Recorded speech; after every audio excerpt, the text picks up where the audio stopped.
Hell yeah, brother. Hello, and welcome to Hans Graves and Omens. Welcome. Hopefully you enjoyed the new intro. Cook that up for episode 100 coming up. Thought that'd be kind of fun. Yeah. Kind of mix it up a little bit. Nice little change. My name is Fred Stewart, and with me as always, my lovely co-host.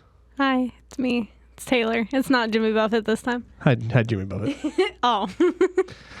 And living straight in Margaritaville and on the scene of a crazy event, Morty Cowick.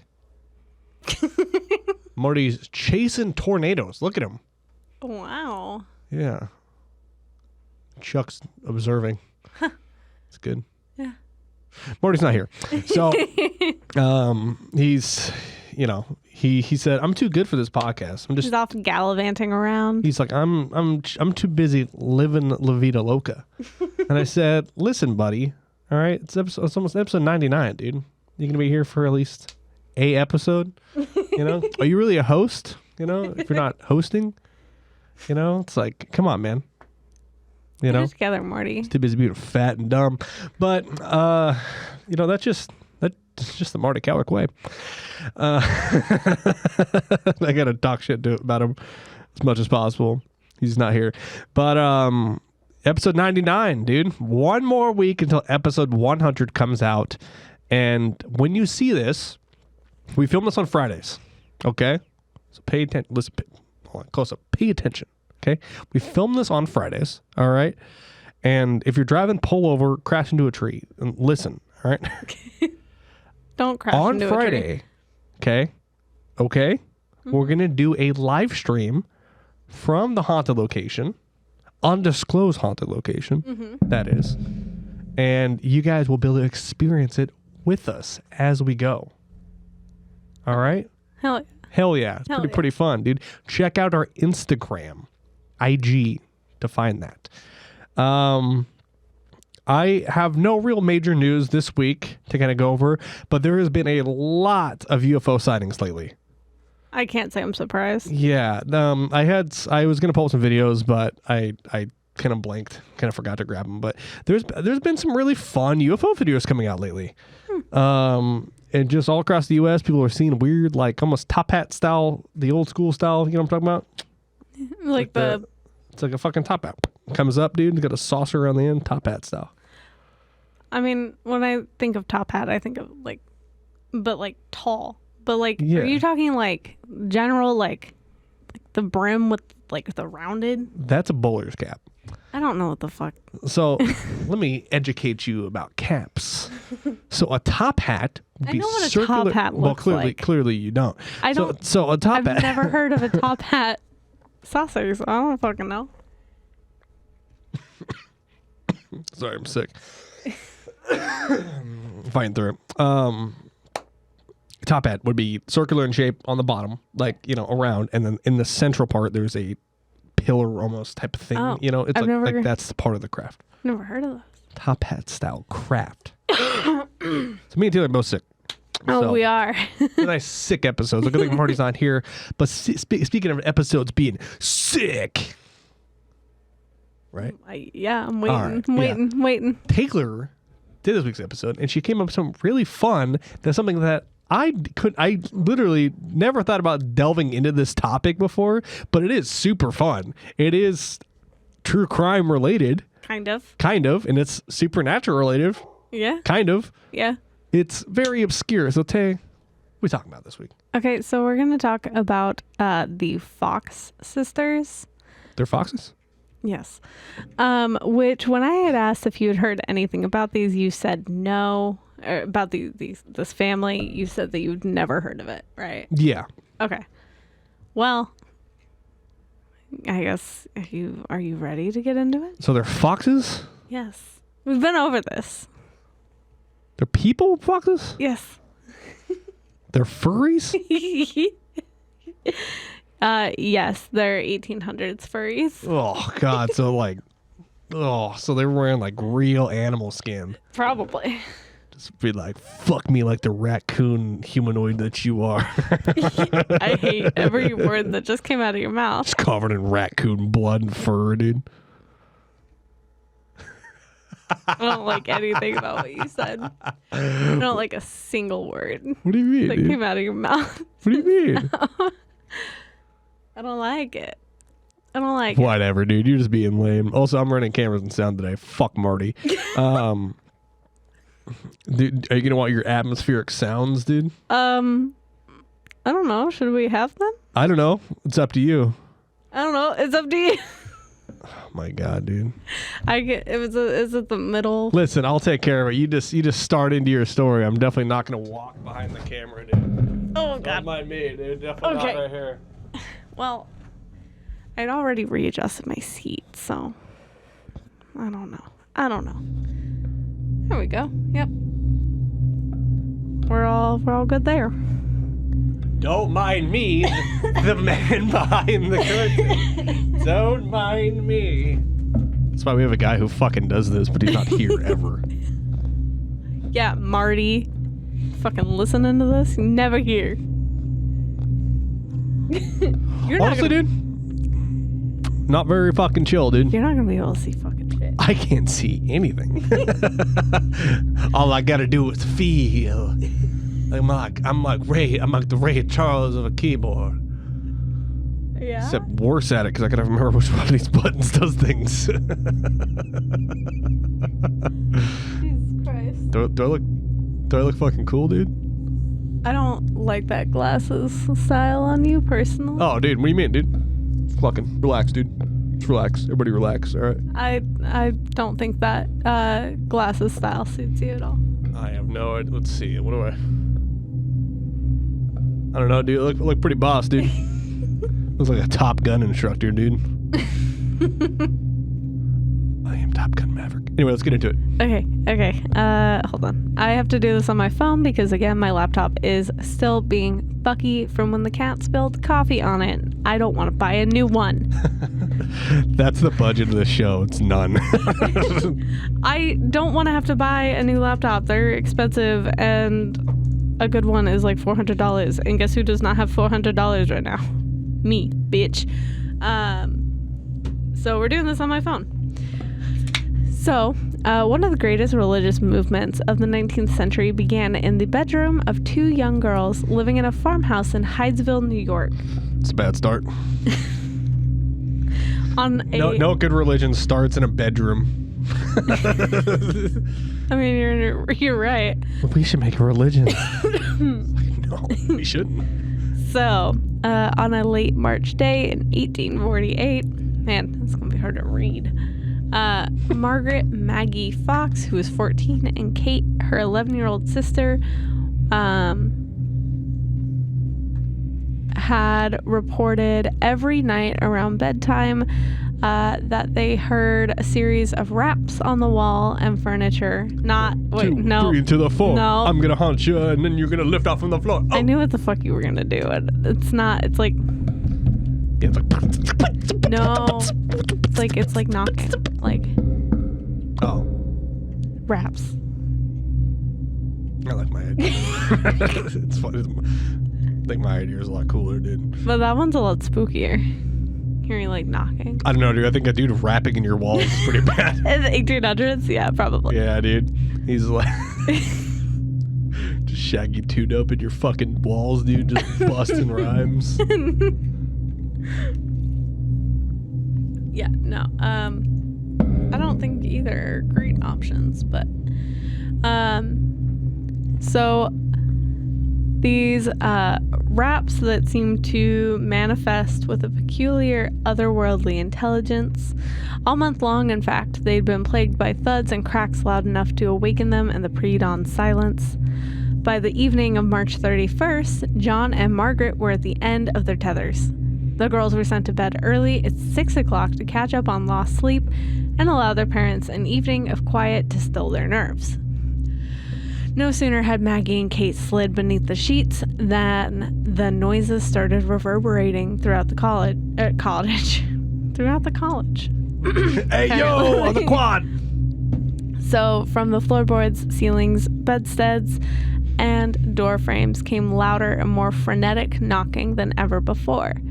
It seemed that whatever in the cottage it seemed that wherever in the cottage the girls went, these mysterious sounds followed, as though they were being pursued by some invisible force. My God, these rats know how to use Morse code. That evening, the Fox's bedroom was crowded with people who stood awestruck in the candlelight as the cracking sounds echoed around them. William Doozler. The Doozler. Yeah. He was a neighbor. He spoke aloud into thin air, asking questions and receiving in reply knocking sounds. Quote, raps, as he termed them. Now count to 5. And the bed and the room shook with the sound of five heavy thuds. I can't fucking read, apparently, when I'm sick. Is what I'm learning. Yeah, also I gotta totally adjust my camera again, dude. Sorry. There we go. Hey, what's up? I'm back in frame. Count 15. The presence was commanded, and the presence obeyed. Next, she asked it to tell the neighbor's age, and 33 distinct raps followed. Quote, if you are an injured spirit, manifest it by 3 raps. And it did. Margaret Fox did not seem to consider the date, March 31st, which is April Fool's Eve, which I've never considered a holiday. Dude, April Fool's Eve, March 31st. I've never fucking called it that. That's the day when you fucking kill a guy for real. On April Fool's Eve. Yeah, you just go like on April Fool's, you're like, gotcha, see, I gotcha. But on March 31st, you're like, just like stick your fucking neighbor in the neck with a penknife.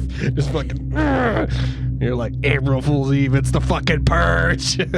Not what April Fool's Eve is. Oh, okay. Then what is it? It's April Fool's Eve, but like you play pranks instead of on April Fool's. You do it the night before. That's fucking stupid. I'm looking up. There's no way that's correct. I really don't think that's a thing. No, dude. And the possibility that her daughters were frightened not by an unseen presence, but by the unexpected success of their prank. The Fox family deserted the house and sent Maggie and Kate to live with their older sister, Leah Fox Fish, in Rochester. The story might have died there if it were not for the fact that Rochester was a hotbed for reform and religious activity. The same vicinity, the Finger Lakes region of New York State, is where Mormonism and Millerism, which is the precursor to Adventism. I know what Millerism is. That's the guys who worship beer. No, not quite. Close. Sorry for interrupting, but April Fool's Eve is the day before April Fool's where you cannot prank anyone and can only tell the truth. Sounds like a fucking CIA psyop is what it sounds like, dude. It sounds like the feds are trying to get in my brain. I'm not going to let them because I don't celebrate it. So, okay. Community leaders Isaac and Amy Post were intrigued by the Fox sisters' story and by the subsequent rumor that this disembodied spirit had an earthly identity. A 31-year-old peddler who had been murdered for the sum of $500 and then buried beneath the Fox's house by a previous tenant. At the time, nobody in the room had any idea who the victim might have been, and even though the Fox's adult son David had hit upon the idea of running through letters of the alphabet to allow the spirit to spell out words, nobody seemed to have asked what the spirit's name was. I don't know. He was like, why don't we give it letters? And they're like, fucking get real, buddy. Yeah, you fucking idiot. God. You fucking dumb. How old am I, spirit? Yeah. How old do you think I look? How old am I? And they're like, 27. They're like, oh, I'm 28. Oh, shit. Oh, my God, dude. What's your name? Tony. Fuck you, Tony. And just like, oh, dude, this spirit's so cool. They're like, we should give it letters. And he's just like, dude, shut the fuck up, dude. No one fucking wants to hear you. This is why we don't invite you, fucking drooler, whatever your name was. What's the neighbor's name? It was the brother, David. David? Yeah. Oh, David Fox? Yeah. Dude.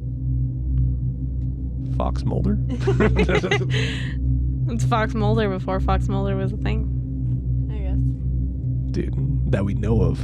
we don't truly know when the X-Files was filmed, dude. I mean, there's totally dates the and shit. 90s? There's lots of dates and stuff of like when it was filmed. But do we really know? Oh my god.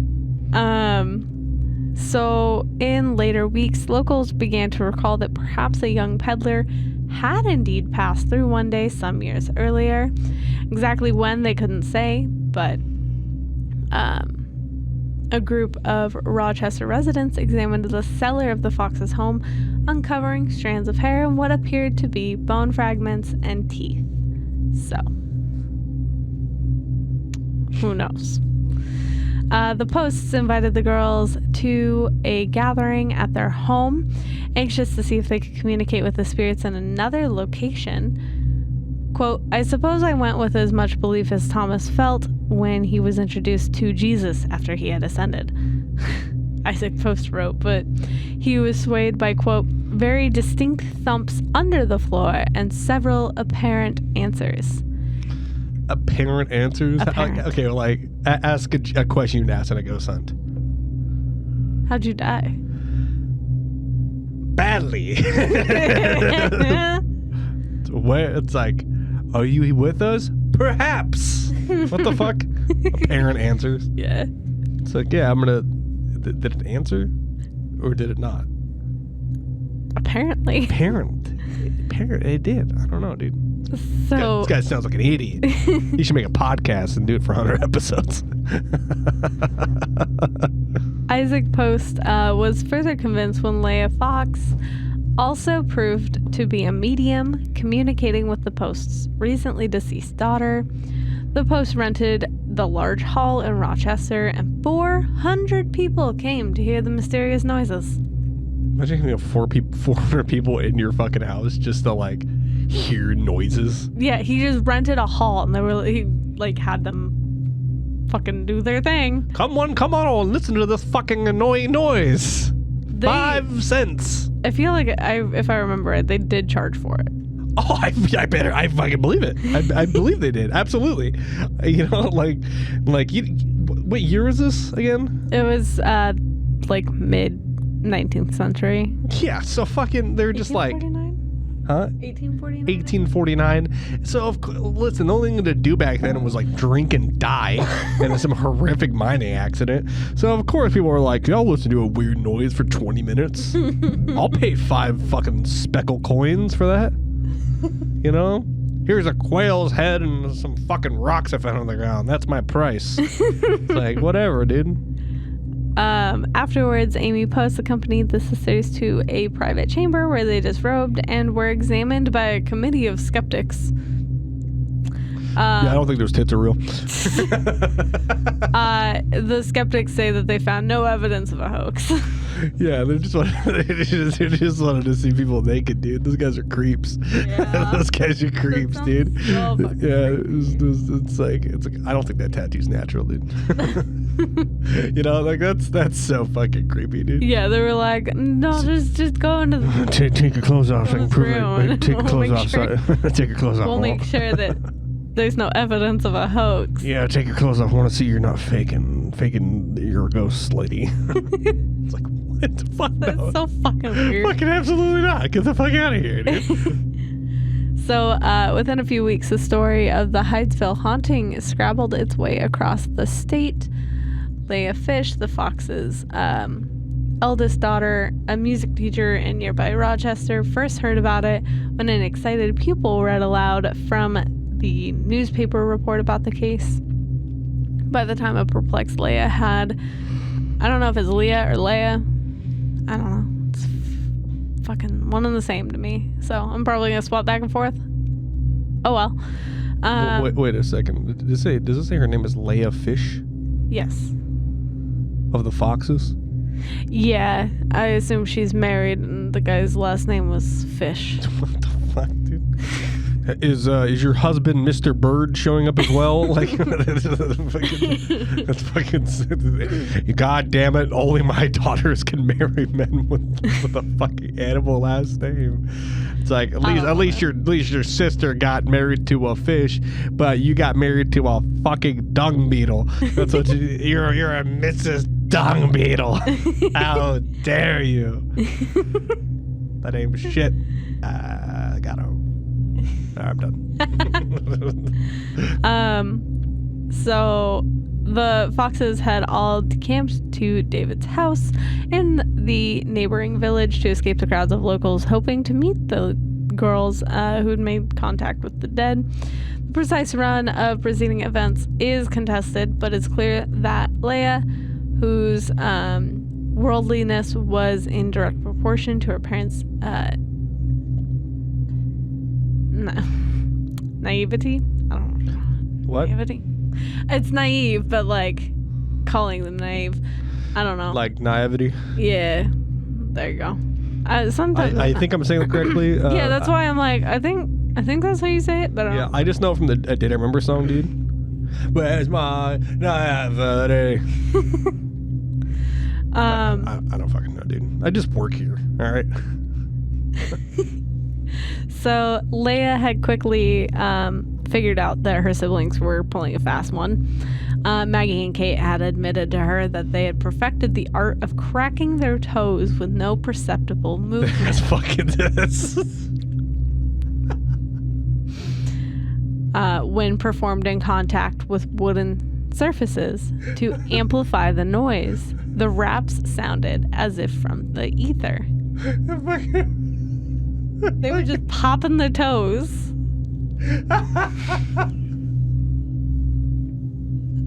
No fucking way, dude. It's not haunted. It's just fucking arthritis. That's fucking crazy. You're fucking haunted, dude. Holy shit. Oh my God. I am haunted. I'm full of cracking bones. My fucking hands are haunted, dude. I already popped my hands before I started this pod. There it goes. I don't know if Oh, yeah, it does make a... That does make a noise. I've never tried that. It's fucking... It's not haunted. It's just arthritis. Just popping them toes. I got fucking tears spots. That's so stupid. It's the fucking crux of the fucking... It's just arthritis. I don't know, man. Oh my God. I don't know. Oh, sorry. That really got me for some reason. So when I had like briefly given a synopsis, I did not tell him how they pulled their hoax. That's so fucking funny. Oh my God. I'm okay. I'm good. Are you good? Yeah, Okay. dude. That's so stupid. I hate that. Yeah. Oh shit, that's awesome, dude. Yeah, that's just what they did. I don't know. Apparently it worked. Okay. So Leia should have been furious at their deception, and perhaps she was, but she also realized that Maggie and Kate had, in the joints of their toes, the potential to change the fortunes of the Fox family forever. With entrepreneurial sharpness, Leia moved herself, Maggie, and Kate into a house in Rochester where for $1 each, visitors could attend a seance with them. And it was an instant hit. Because of course it was. Come watch my daughters snap their toes. No. Come watch my sisters talk to the dead. Meanwhile, I don't know, dude. This modern cracking their fucking toes on the ground. that's listen. Today is different. Today's a different age, dude. You know what I mean? Yeah. Like back then, dude. People can get away with this shit and go like, we talked to the dead. Observe, and then they do this this rapping and all this stuff, Yeah. and it's super scary. But now they can just be like, watch my sisters snap their toes, and they make millions of dollars. That's a new TikTok challenge, dude. Yeah, fucking probably. Tag HGO.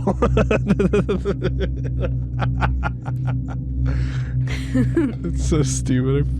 This is a dumb story.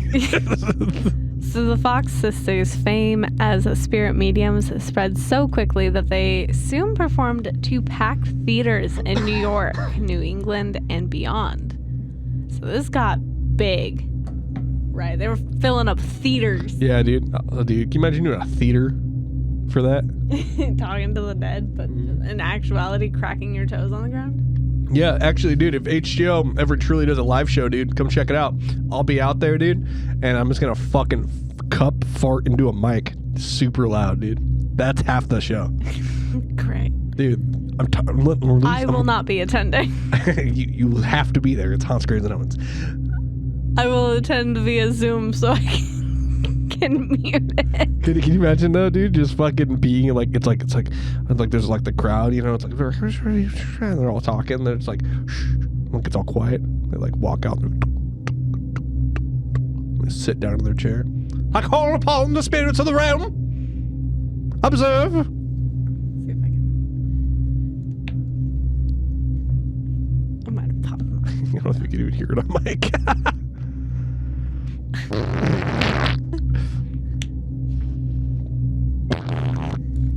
The spirits! The spirits are calling!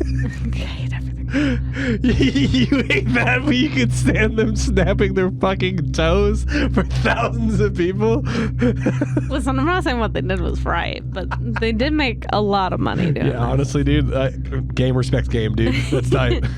So, it had kind of marked a shift in popular attitudes towards the paranormal. 200 years earlier, a couple of adolescent females who claimed to be in conversation with the dead would probably be burned alive as witches. Like, yeah, no, totally. I mean, and also you got to look at it now. We're in, because started in the 70s, 80s, I want to say, like the Satanic Panic. Mm-hmm. You know, everybody's like, the devil's here. They're going to take your children and teach them how to do sick guitar solos or whatever their fucking problem was, dude. Right. And like, you know, everybody's like, oh, ghosts and demons are so scary. But now I'm starting to kind of see a more relaxed culture. You know, like when people are like, you know, they're like, people who are interested in that stuff, pursue it and have fun with it, you know? Yeah. Like, you know, people listen to this fucking show, watch this show, dude. You guys like weird shit, right? Yeah. Yeah, totally. And so I feel like listen, we're having a conversation. Listen, stop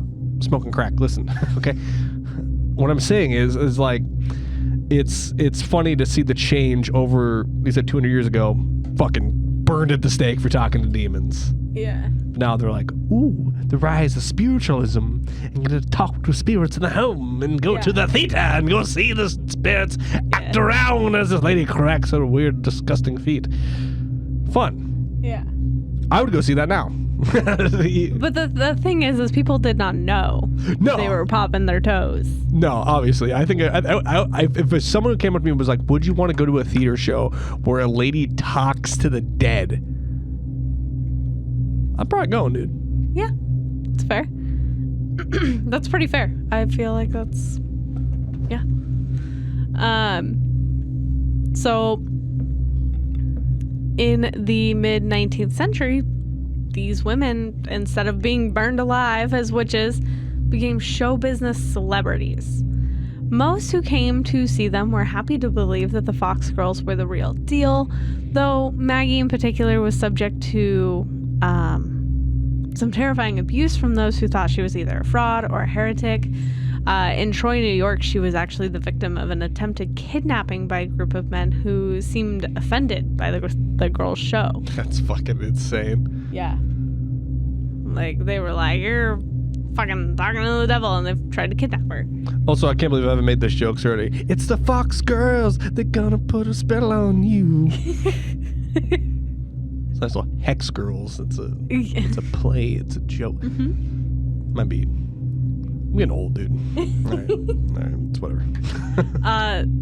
Fun fact, the Hex Girls were like one of my first female crushes. Oh, yeah, dude. Like, hot Thorn? vampire girls? Yeah, Thorn? dude. Girl.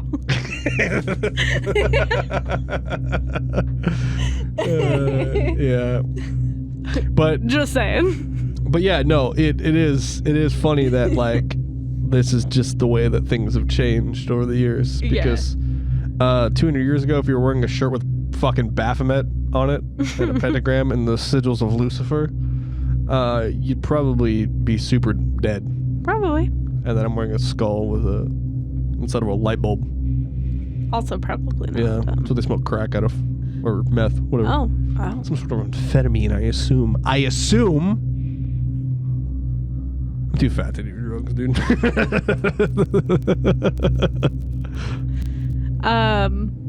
So for Maggie and Kate, children who had started this as a prank to enliven the dullness of their daily routine, it started to become too much.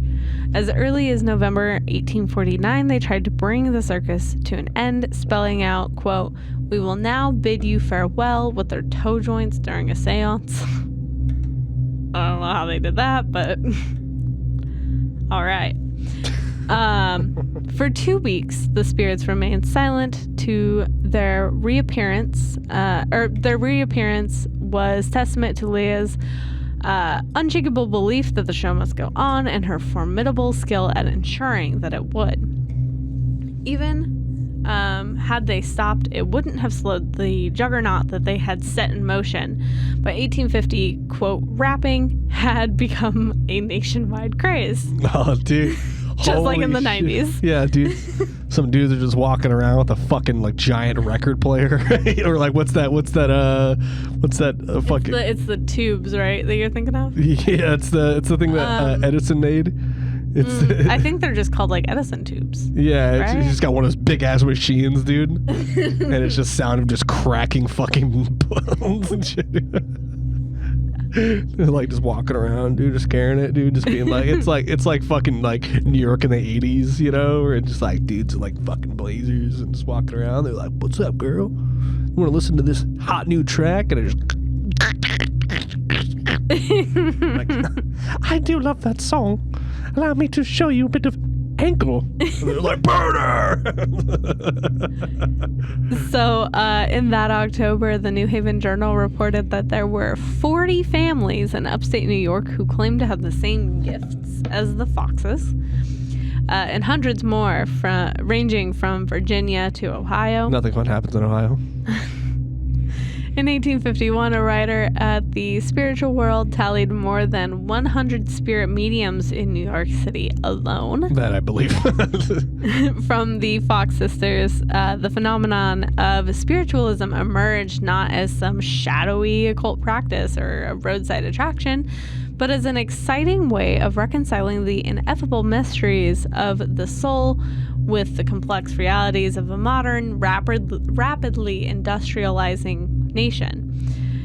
Newly respectable, it could count among its properties Thomas Edison, the anti-slavery leader William Lloyd Garrison, and many prominent women's rights advocates based in Rochester, which was the Fox's hometown. A conspicuous number of new adherents were from scientific backgrounds. A physician from New England named Dr. Phelps reported that his windows had spontaneously shattered, his clothes had been torn without human interference, inanimate objects had danced together on the floor, which I just think of Beauty and the Beast. Inanimate objects dancing. Yeah, they're just dancing, dude. Having just a good time together. I don't know. Why are you keeping their love apart, huh? The chandelier's just fucking, dude. Which one was the gay one? Beauty and the Beast? Was it the candle? No, he had a wife.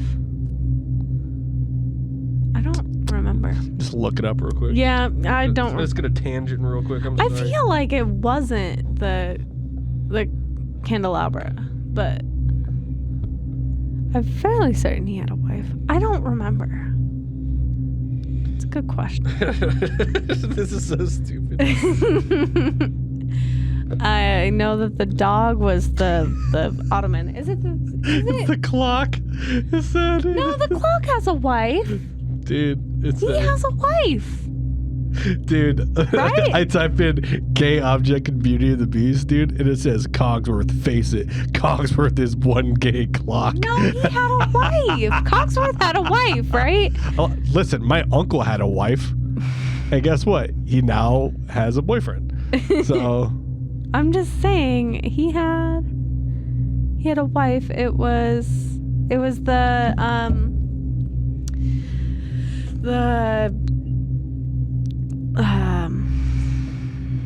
can't remember what it's called. It's the like the closet, the fucking big closet. listen, according to, I guess there was a male on male kissing scene in the new Beauty and the Beast. So, dude, I'm fucking right, dude.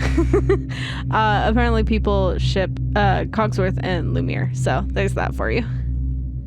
Lumiere is the flame or the candle. Yeah, the candle. Yeah, dude, that's what I'm looking at, dude. I fucking knew it, dude.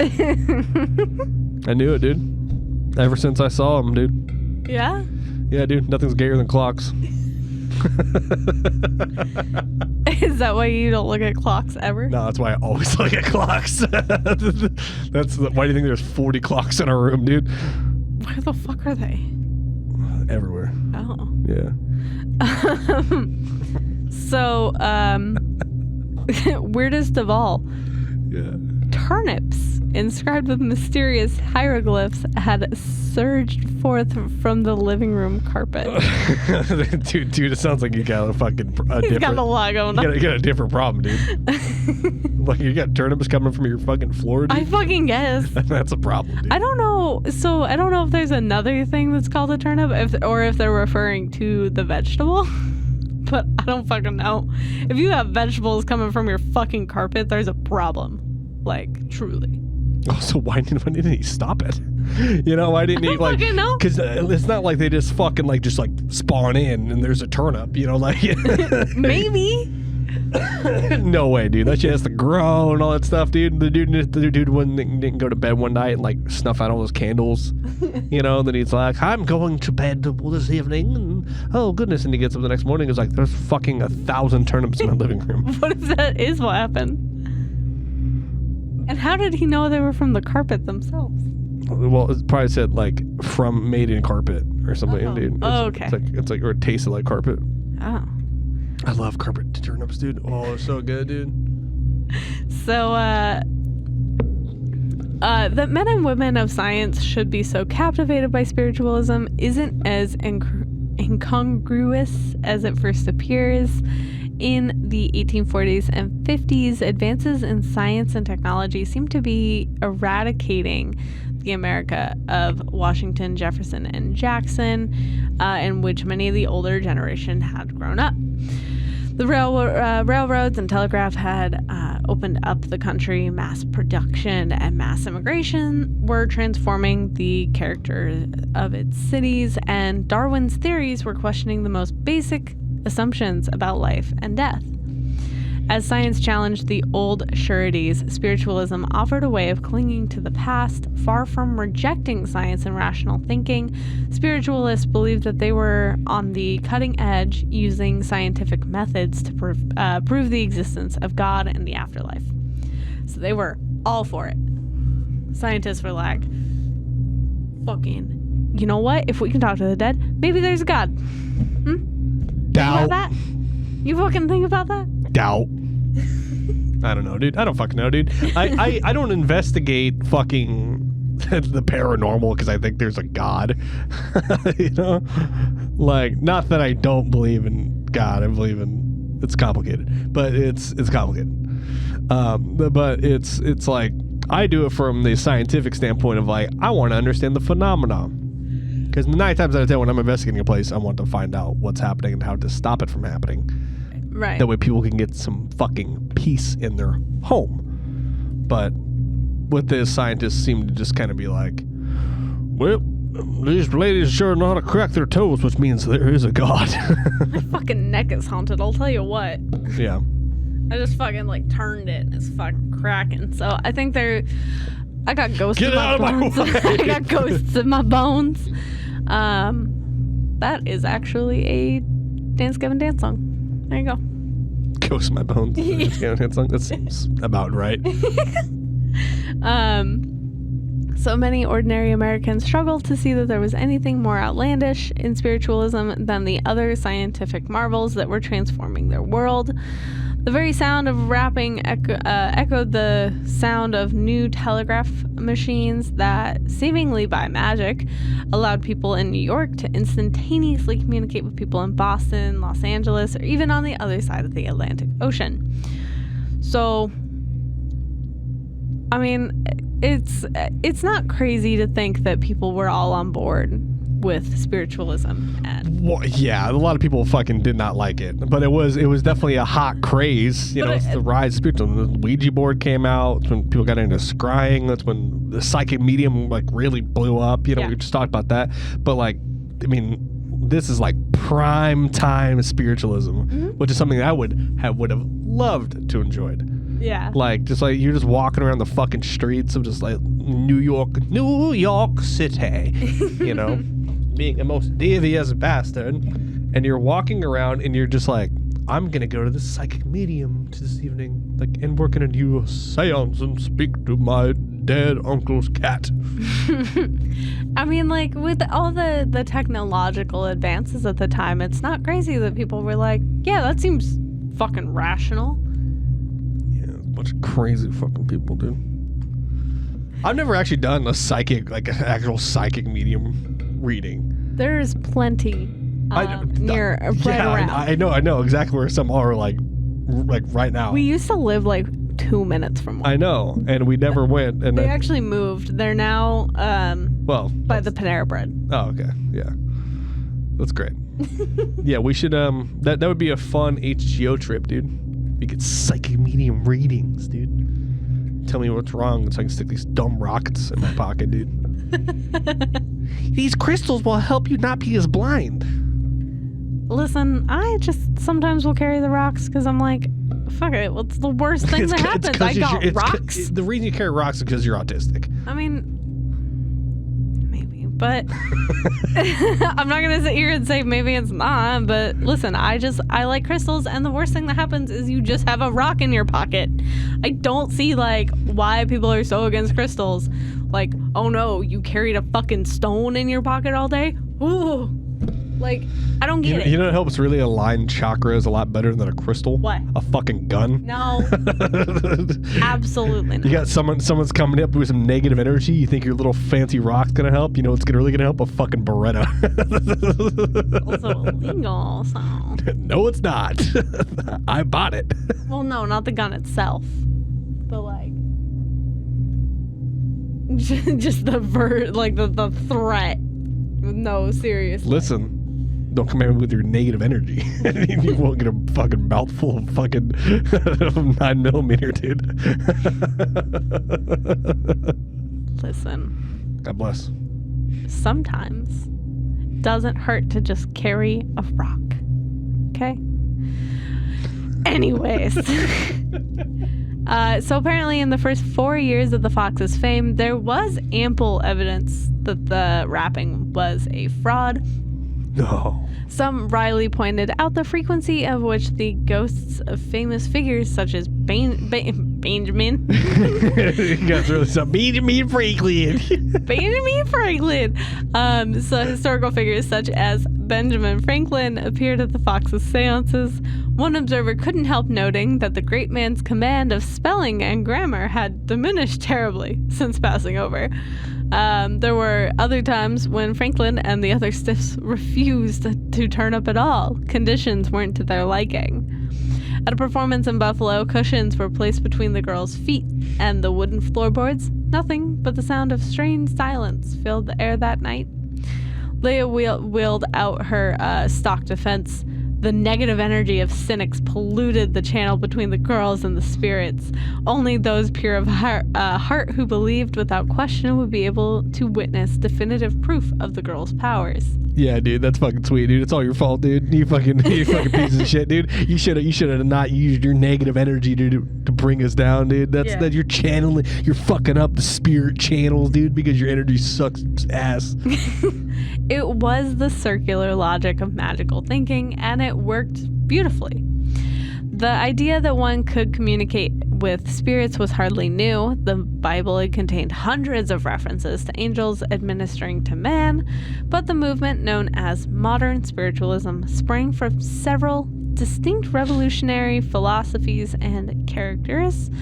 The ideas and practices of Franz Anton Mesmer, an 18th century Australian healer, had spread to the United States, and by the 1840s held the country in thrall.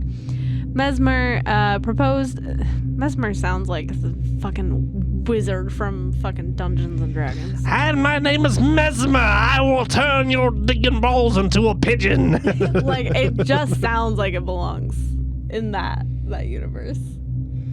Does it not? Oh, it does. Yeah. I'm also curious on like when mesmerizing first popped up. That's what I'm trying to figure out. I'm just thinking of D&D. I got too much. Dude, 1800s, dude.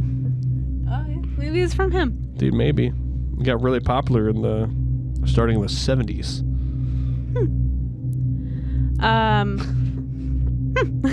It's a dumb fact, dude, but I think it's fun. So Mesmer had proposed that everything in the universe, including the human body, was governed by a, quote, magnetic fluid that could become imbalanced, causing illness. By waving his hands over a patient's body, he induced a, quote, mesmerized, hypnotic state that allowed him to manipulate the magnetic force and restore health. So he is the one who came up with that. I was literally about to say the word mesmerized dates back to the 18th century Austrian physicist named Franz Anton Mesmer. He established a theory of illness that involved internal magnetic forces. Yeah. That he called animal magnetism. I got that fucking animal magnetism, dude. Look at these. Oh, animal magnetism, baby. Dude. So I don't do anything, dude. I'm so fucking tired. Amateur mesmerists became a popular attraction at parties and in parlors. A few proving skillful enough to attract paying customers. Some who awakened from a mesmeric trance claimed to have experienced visions of spirits from another dimension. At the same time, the ideas of Emanuel Swedenborg, who was, guess where he's from? Guess where the guy whose name Swedenborg is from? Let me take a fucking guess, dude. Swedenborg sounds like a fucking, like, sounds like someone who puts you in a boat and farts on you, dude. You know? You know, I might have a Swedish give him the Swedenborg. Put him in the canoe and fart on him. I might have a very Swedish last name, but at least it's not Swedenborg. Swedenborg. Oh yeah, I'm fixing your in-ear monitor. Not trying to give you a Swedenborg. So, fun fact: he was an 18th century Swedish philosopher and mystic. Wow, surprising. Had also surged in popularity. Swedenborg described the afterlife consisting of 3 heavens, 3 hells, and an interim destination, the world of the spirits, where everyone went immediately upon dying, and which was more or less similar to what they were accustomed to on Earth. Self-love drove one toward the varying degrees of hell. So. Hear that? Don't love yourself. According to Emanuel Swedenborg, if you love yourself, you're going to hell. If you, according to a dude whose name sounds like a fart sandwich, what I can only assume is a Swedenborg is when you open a baguette style piece of bread and you cut it in the middle and then you fart all the way down the middle and you close it. That's a Swedenborg. According to him, you can't love yourself. But love for others puts you closer to heaven. But yeah, love for others puts you, that's whatever. But he's fucking dead. So fuck him, dude. God forbid someone have self-love. So he would say, quote, "The Lord casts no one into hell, but those who are there have deliberately cast themselves into it and keep themselves there. He also claimed to have seen and talked with spirits on all of the planes. All the planes. All the planes, like a Boeing. Yeah, I was gonna say like Airbus. Mm-hmm. I was waiting for you to name planes because like a fucking like a B-17. B-2. Yeah, B-2. That's good. It's good. You know, learning planes. It's good. An A-10 maybe. Well, it's probably he's talking to spirits on a plane, so I'm thinking maybe like an Airbus 380. You know, maybe A319. Could be 777, could be 747, but it kind of depends. Is it connecting flight? Is it? Well, I guess it's connecting the transitional plane. So I'm guessing it has to. Maybe it's a canoe full of farts. I don't know. You've named a lot of planes, and I know what maybe one of them looks like. Well, usually have wings. No shit. No shit. I know what a plane looks like. Do you? Generally. I don't think you do, dude. I don't want to hear it. I don't want to. Describe a plane. Tube, wings, tail, nose. It's not wrong. Wheels. Dude, you should work for Boeing. You're so smart, dude. Yeah, usually, they have engines. I fucking hope so, dude.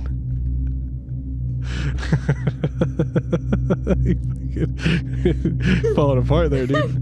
Stop drinking, dude. We're trying to do a podcast. Fucking. Oh my god. It's water, so I don't fucking die because my throat hurts. Yeah.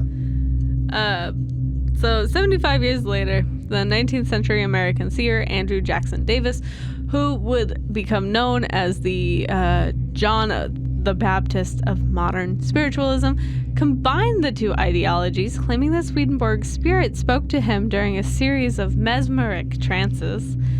Davis recorded the content of these messages and in 1847 published them in a voluminous tome titled The Principles of Nature, Her Divine Revelations, and A Voice to Mankind. Shorten it the fuck down. Too long. It's literally too long. We say this every fucking time. It's too long. Well, let's see. Can I read that name again? Because it was probably like, it's like, ask me what I'm reading. What are you reading? The Principles of Nature, Her Divine Revelations, and The Voice to Mankind. Also known as the book with too long of a name. I'm a pretentious prick, aren't I? Like, fucking shorten it. Bring it down. Could just put it, The Principles of Nature. This guy needs a Swedish board, dude.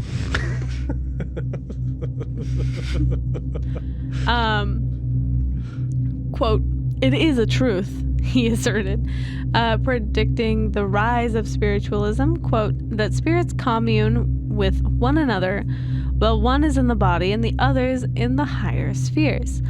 All the world will hail with delight the ushering in of that era when the interiors of men will be opened." Watch out for your interiors. Dude, you stay the fuck away from my interiors, dude. Taylor tries to get in my interiors all the time, dude. She comes up, dude. She gets up behind me, dude. She tries to get up in my interior, dude. And I keep telling her, dude, stay away from my fucking interior, dude. Stay away from it, all right? I'm sick and tired of you trying to get inside my interior, dude. Yeah. Stop. You're trying to get inside my interior right now, dude. Stay out of my interior, dude. Get the fuck out of here, dude. I'm gonna give you a fucking Swedish board, dude.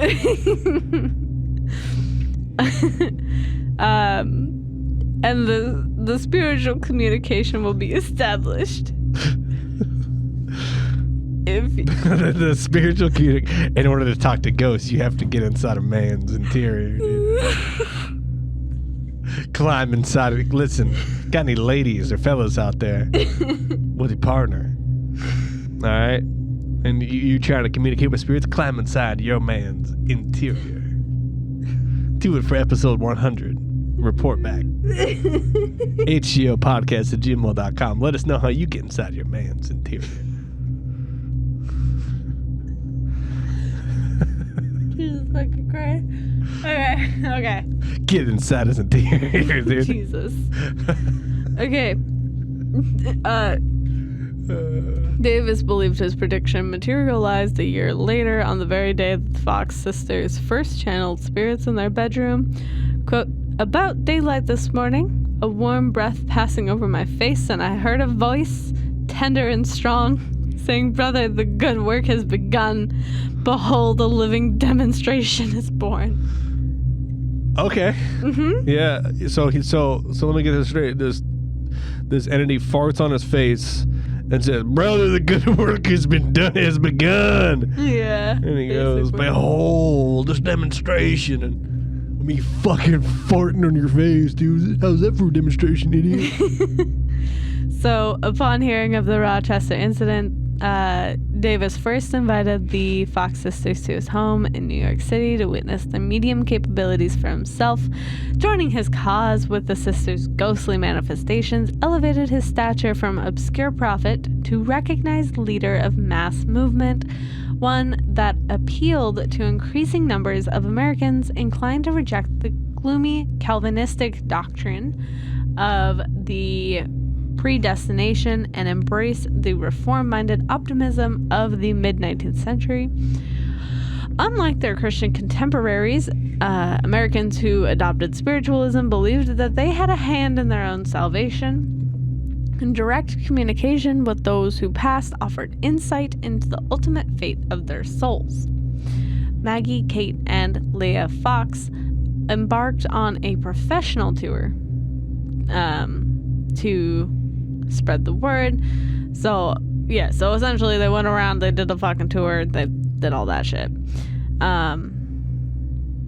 One was at Barnum's Hotel on the corner of Broadway and Maiden Lane, which was owned by the cousin of P.T. Barnum. So. Oh, interesting. Yeah. That's pretty cool. Yeah.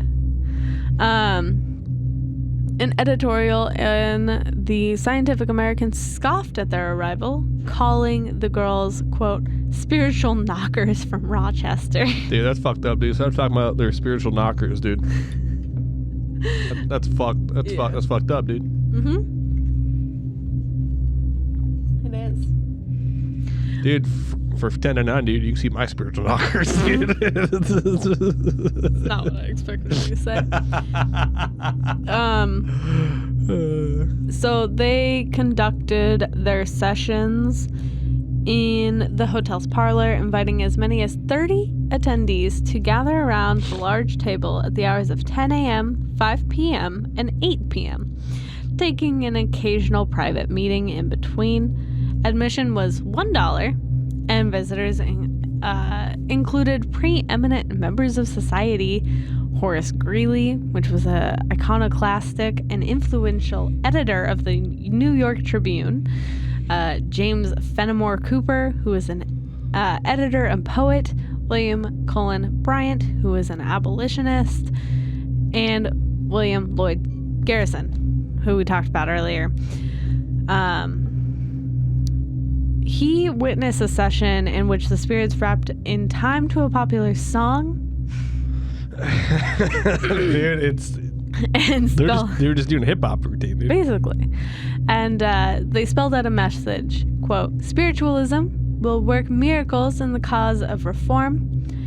So Leia had stayed in New York, entertaining callers in a seance room, while Kate and Maggie took the show to other cities. They went to fucking Cleveland, Cincinnati, Columbus, St. Louis, Washington, D.C., and Philadelphia. So they went on a tour? Mm-hmm. That's pretty cool, dude. Yeah.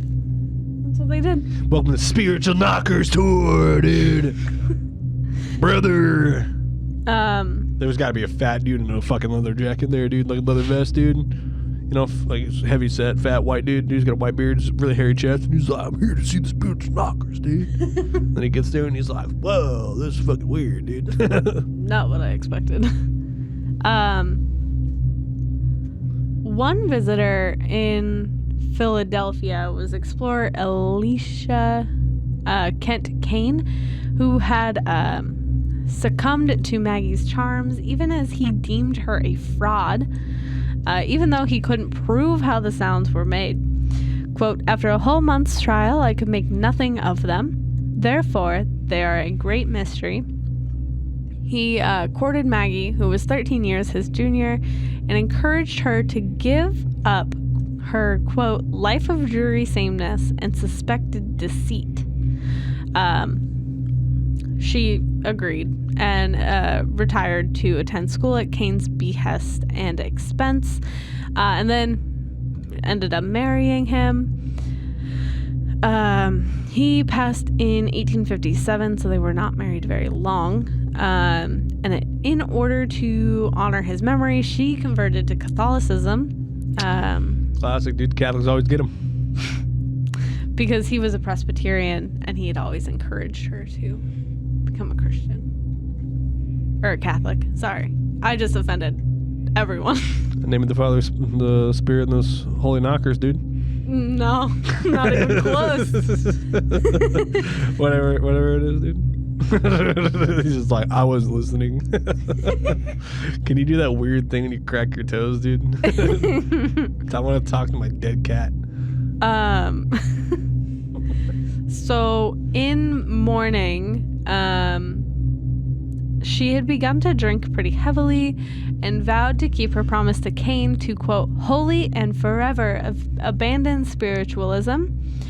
Kate ended up marrying a devout spiritualist and continued to develop her medium powers, translating spirit messages in astonishing and unprecedented ways, communicating two messages simultaneously, writing one while speaking the other, transcribing messages in reverse script, utilizing blank cards in which words seem to spontaneously appear. During sessions with a wealthy banker, Charles Livermore, she summoned both the man's deceased wife and the ghost of Benjamin Franklin, who announced his identity by writing his name on the card. Her business boomed during and after the Civil War as increasing numbers of bereaved found solace in spiritualism. Prominent spiritualist Emma Hardinge wrote that the war added 2 million new believers to the movement, and by the 1880s, there was an estimated 8 million spiritualists in the United States and Europe. Yeah, that's not really super surprising. You gotta think how many people died in the Civil War. Yeah. It's like, I wish I could, this is, not really. They had some people have accents, but they're like, I wish I could speak to my husband again. Mm-hmm. I'm from Ohio. I wish I could speak to my husband again without having to crack my toes all the time. So, it's not terribly surprising, but a lot of people ended up flocking to spiritualism. These new practitioners, seduced by the flamboyance of the Gilded Age, expected miracles, like Kate's summoning of full-fledged apparitions at every seance. It was wearying both to the movement and to Kate herself, and she too had also begun to drink. On October 21st of 1888, the New York World published an interview with Maggie Fox in anticipation of her appearance that evening at the New York Academy of Music, where she would publicly denounce spiritualism. She was paid $1,500 for the exclusive. Her main motivation, however, was that her sister Leah and other leading spiritualists who had publicly chastised Kate for her drinking and accused her of being unable to care for her two young children. Kate planned to be in the audience when Maggie gave her speech, lending her, support. Quote, my sister Katie and myself were very young children when this horrible deception began. At night when we went to bed, we used to tie an apple on a string and move the string up and down, causing the apple to bump on the floor, or we would drop the apple on the floor, making a strange sound every time it would rebound. The sisters graduated from apple dropping to manipulating their knuckles, joints, and toes to make the rapping noises. Quote, a great many people, when they hear the rapping, imagine at once that the spirits are touching them. It is a very common delusion. Some very wealthy people came to see me some years ago when I lived in 42nd Street, and I did some rappings for them. I made the spirit rap on the chair, and one of the ladies cried out, I feel the spirit tapping me on the shoulder. Of course, that was pure imagination. Damn, dude. I mean, that's I mean, just people, if you believe hard enough that something's happening, it's happening. Yeah, basically. She did offer a demonstration, removing her shoe and placing her right foot upon a wooden stool. The room fell silent and still, and was rewarded with a number of short little raps. There stood a black-robed, sharp-faced widow, working her big toe and solemnly declaring that it was in this way that she created the excitement that has driven so many persons to suicide or insanity. One moment it was ludicrous, the next it was weird. Maggie insisted that her sister Leah knew that the rappings were fake all along and greedily exploited her younger sisters. Before exiting the stage, she thanked God that she was able to expose spiritualism. The mainstream press called the incident a death blow to the movement, and spiritualists quickly took sides. Shortly after Maggie's confession of the spirit of Samuel B. Britton, a former publisher of the Spiritual Telegraph, appeared during a seance to offer a sympathetic opinion. Although Maggie was an authentic medium, he acknowledged, quote, "The band of spirits attending during the early part of her career had been usurped by other unseen intelligences who are not scrupulous in their dealings with humanity." Other living spiritualists charged that Maggie's change of heart was wholly mercenary. Since she had failed to make a living as a medium, she sought to profit by becoming one of spiritualism's fiercest critics. But she did make money at it. Yeah. And she was doing pretty good. Yeah. So, whatever her motive, Maggie recanted her confession 1 year later, insisting that her spirit guides had beseeched her to do so. Her reversal prompted more disgust from devout spiritualists, many of whom failed to recognize her at a subsequent debate at the Manhattan Liberal Club. There, under the pseudonym Mrs. Spencer, Maggie revealed several tricks of the profession, including the way mediums wrote messages on blank slates using their teeth or feet.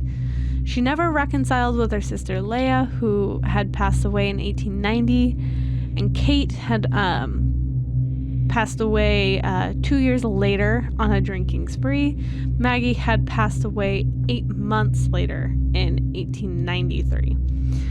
That year, spiritualists formed the National Spiritualist Association, which today is known as National Spiritualist Association of Churches. Too long.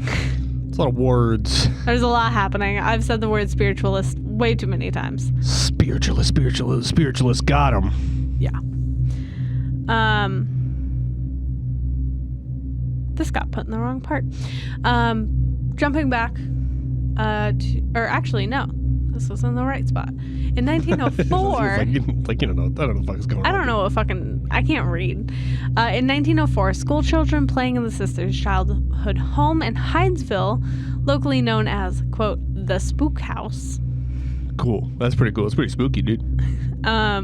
Discovered a majority of a skeleton between the earth and crumbling cedar walls.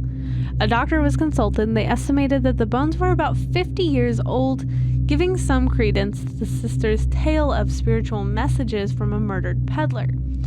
But not everyone was convinced. The New York Times reported that the bones had created, quote, a stir amusingly disproportioned to any necessary significance of the discovery, and suggested that the sisters had been merely clever enough to exploit a local mystery. Even if the bones were that of a murdered peddler, the Times concluded, there will still remain the dreadful confession about the whole clicking joints, which reduces the whole case to a farce. 5 years later, another doctor examined the skeleton and determined that it was made up only of a few ribs with odds and ends of bones, and among them, a superabundance of some and a deficiency of others. Among them were also reported to be chicken bones. He reported a rumor that a man living near the house had planted the bones as a practical joke, but was much too ashamed to come clean. Got him, dude. Classic. That's it. That's the story of the Fox sisters. Dude, the Foxfish sisters, dude. How do you feel about that? It's a good bit. You learned a lot today, didn't you? I didn't learn a goddamn thing. I just learned that it's really easy to trick people in the 1800s because they're stupid. But I don't know. I think it's an interesting story. No, it's a fantastic story. I had a great time. And honestly, you do have those sisters to kind of thank for being such a big part of spiritualism and just pushing it out there. Because even though, yes, it did end up being a hoax, for the longest time, it to everyone else wasn't a hoax. Yeah. So it just kind of brought it up, Hell yeah, dude. Which I think is cool, even though it was obviously not real. I think it was pretty neat. I thought it was really neat. I thought it was a really funny story, dude. When you said they started cracking their toes, dude, that shit took me fucking off the rails. I was not ready for that. Yeah, I thought that would get you. Yeah, that was great, dude. That was really funny. And if you had a good time, be sure to rate us 5 stars and listen to app, like, share, subscribe. You know the deal. Send us an email of you cracking your toes. Yeah, dude. HGOPodcast@gmail.com, dude. I'm actually thinking of another idea for another side show for Haunts, Graves, and Omens. Just gotta talk it over. But got another idea kind of in the books, kind of thinking, little side show kind of thing. We kind of delve into the topic a little more, a little after the Omens. You know what I mean? Yeah. But we'll talk about it later. But episode 100 is coming out, like I said, in 1 fucking week. This coming Friday, which will be November 10th, go on our Instagram. Go check it out. We will be live streaming from a haunted location. We're going to have ghost hunting equipment that I have a lot of way too much ghost hunting equipment. We'll have it there. It'll be set up. Maybe, just maybe, you can hear Taylor cracking her toes. Now... But maybe we'll get some sort of activity, which will be really cool. I mean, I do usually do the podcast barefoot. I didn't plan for doing it next week, but... Yeah, definitely not in that basement. Definitely not. But it's a really fun haunted location. We filmed it. We've investigated it before. It is vetted. It is very haunted, and I'm very fucking nervous. It's very nervous. It's pretty spooky. And I'm pretty nervous. I'm not gonna lie. Nonetheless, thank you so much for being with us for now 99 episodes. It is quite bizarre, but we'll share a little bit more news on the 100th. To talk about it. And I hope you guys enjoyed the new intro. I thought that was fun. If you fucking dig it, check it, let me know. If you want to follow us on Instagram, you can at HGO Podcast. You can follow us on Facebook at Haunts, Graves, and Omens. You can follow us on TikTok at HGO Podcast as well. If you want to follow me directly on Instagram, you can at other side. I Hunt the Haunted right there, dude. I got to look at the monitor up top. You can follow me on Instagram and TikTok at Lunar Throne. That's all I got. You can also follow our dog at Spirit the Turf. Spirit the Turf. That's the only social media I have. Hell yeah. More to count.